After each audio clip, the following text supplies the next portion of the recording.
Now this is dry enough, just about, probably being slightly impatient, to now cut these up. So you need to do this fairly accurately to get the best results. So make sure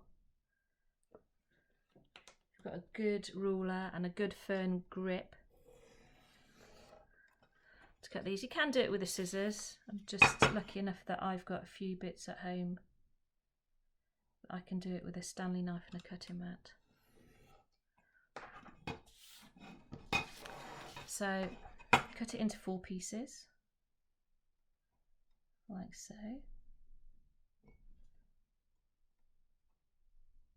See that move just there, right, there you go. Okay, so now you have to sort of patch it back together. So this is the crucial bit when creating your pattern. So what you need to do is take the bottom 2 and put them to the top. And then you need to take both pieces on the left and move them across. So what we've got now is our design in the 4 corners, and we have a gap in the middle. And what we'll do is, once I've stuck them down, that's when we start designing the middle that will give it a sense of it being an all over pattern. So what we need to do is just stick it together.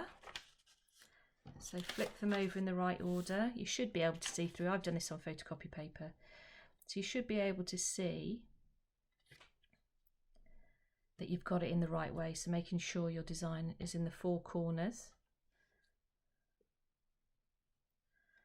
So I'm now just going to get some sticky tape and secure it. You don't need to do it on all of it, just to hold it down, because it's just to hold it in place whilst you can do another drawing over the top.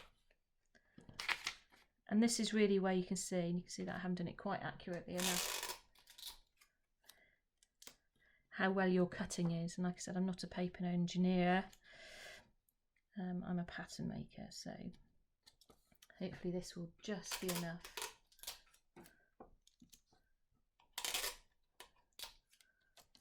To hold in position. It's quite useful to just put a little bit of reinforcing bit over the centre. So now you can see we've got the design and we've got quite a big gap in the middle. So this is now where you have an opportunity to start drawing in the centre to fill in those gaps. So carry on doing my floral doodles. Obviously the more time you take over this, the better. I'm doing it quickly just to illustrate the process.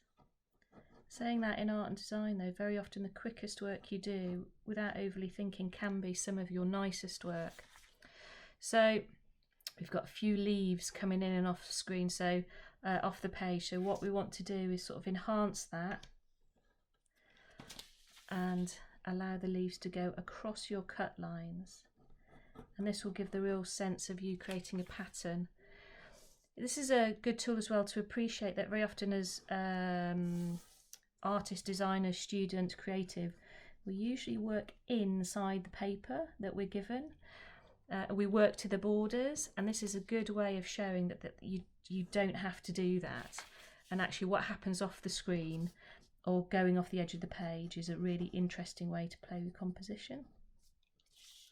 So I'm just trying to get a bit of balance here. Let's get a leaf over here as well. Let's get perhaps a few lines happening like that. Okay, that should it. Also got just a tiny little bit of washi tape here. Whilst washi tape is very craft and it's sort of pre-designed, there's something quite nice about adding in just a little bit of extra pattern here and there. So if I'm doodling or playing and it isn't a serious design, this is just quite a nice fun way to get pattern within your pattern. You could obviously draw this out, but just for ease.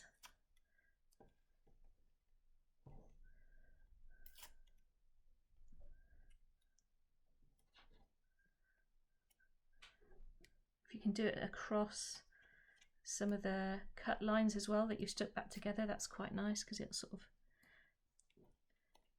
enhance the multi-directional nature of the pattern that you're making. Try and do your washi tape so it sort of perhaps nestles into some of the lines that you've drawn or created. I mean, you don't have to, I mean, I've scribbled this with a pen, a parallel pen actually, because it's got quite a broad nib, but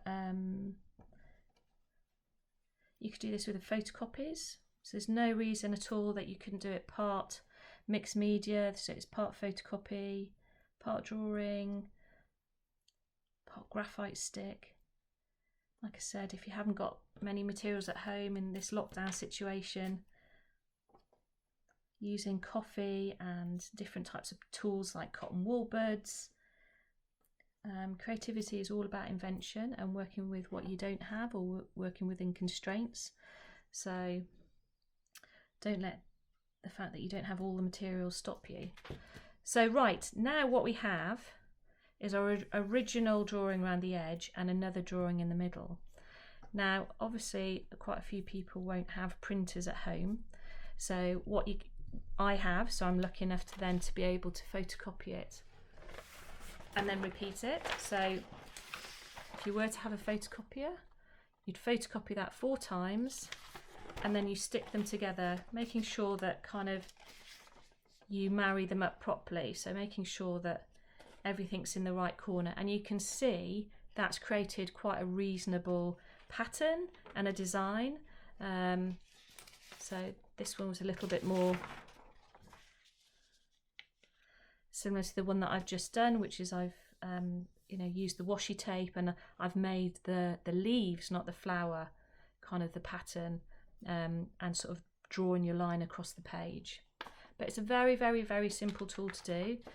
You know, this is essentially wallpaper design, wrapping paper design.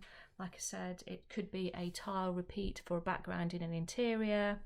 It could be a way to enhance pattern and repetition in fine art. This could be scanned in, projected on a wall, and you're painting this large scale. So there's loads and loads of options, but it gives you a sense of how you understand movement, placement, layout, which is good for lots and lots of art and design subjects. So I've just taken the original drawing that I've done. Let me move these out of the way. And I've just photocopied it in black and white. Now this is going to be interesting bit to see if I can piece it all back together. So I've just done this in black and white. Let's have a look to see if I can make sense of this. Is that it? No, that's not quite right.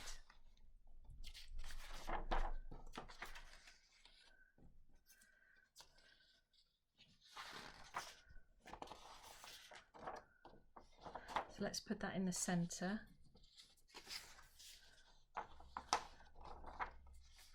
Right, there we go, got it.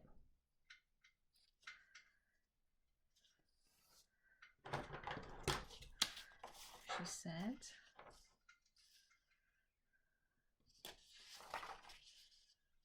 There you go.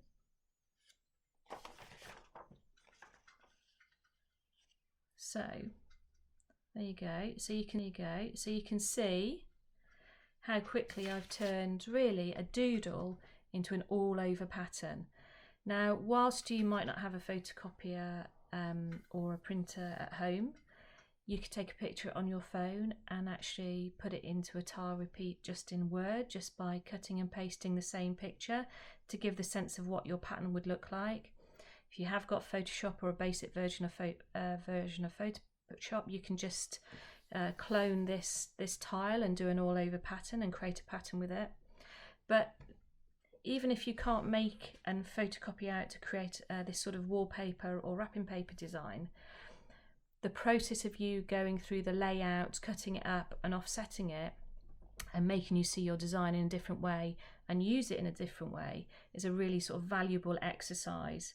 And also it's about, very often we forget that great artists, perhaps like Monet, they drew those lilies hundreds and hundreds and hundreds of times, and we're a little bit more instant at the moment that we think we should do it once and get it, and actually redrawing your imagery, repurposing it, using it again and again gives you a sort of a certain creative memory that's really, really good for you to have. So if this isn't simple straight away, you should stick at it and do it again, because it's a valuable skill to have. So I hope you found this useful.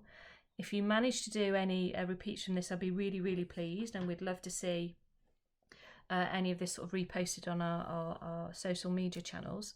So I hope you've enjoyed it, and look forward to showing you some more techniques the next time I do an activity for isolation art. So bye for now.